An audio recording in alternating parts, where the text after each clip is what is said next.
Hey guys, I'm going to be really fast and not rambly on my last couple of videos. I actually wanted to explain something that I think is confusing a lot of people that I came to understand, and it has to do with why women would support a rapist, and and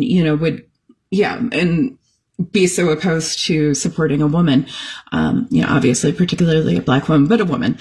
And the thing that clued me into this was I watched documentaries and trigger warnings. I watched documentaries or reports about efforts to end the practice of female genital mutilation, FMG.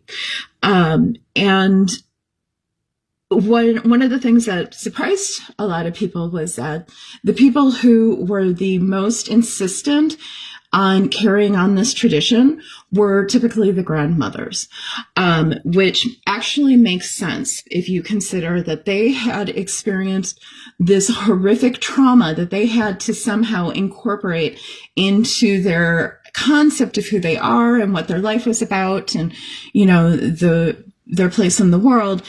And so when people come in and say, oh, this is actually bad, this is actually unnecessary, this is actually harmful, and you are not just like challenging, her ideas about a cultural practice, you're actually at that point challenging her, not just even her concept of herself, but of her entire life.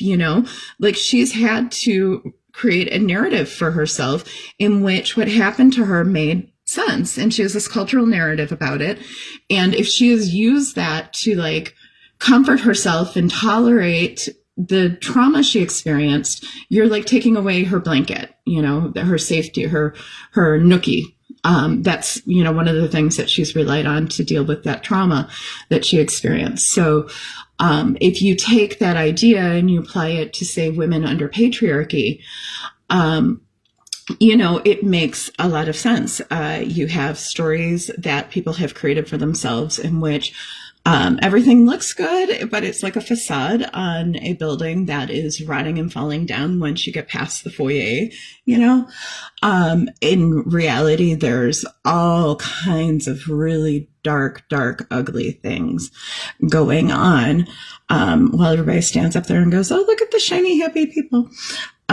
So that's the situation that many of these women are in, and many of them, it just is much easier. And if you've been listening to my story at all, the people who believe that this is how we should live are really vicious. They're not just going to let you walk away from a patriarchal environment as a woman and some of them.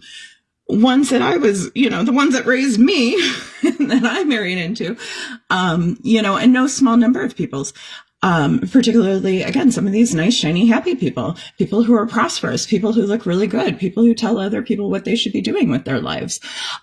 Those are exactly some of the people who are sitting on top of a pile of disgusting nightmares and trauma that nobody talks about. So many of these women are not all that different from the grandmas who were defending female genital mutilation.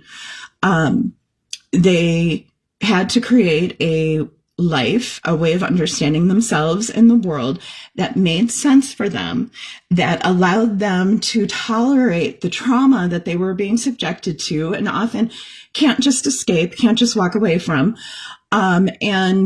It can be easier to just say, okay, I accept that this is the way things are and it's good for me.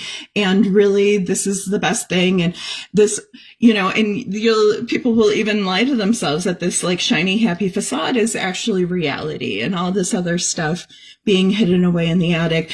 That doesn't really, we'd erase that. God forgives sins. It's all been washed away in the blood of the Lamb. It's not, as if it doesn't affect anything because we've been able to build this nice, shiny facade. So when you're asking yourself, how are women willing to vote for a rapist? That's how.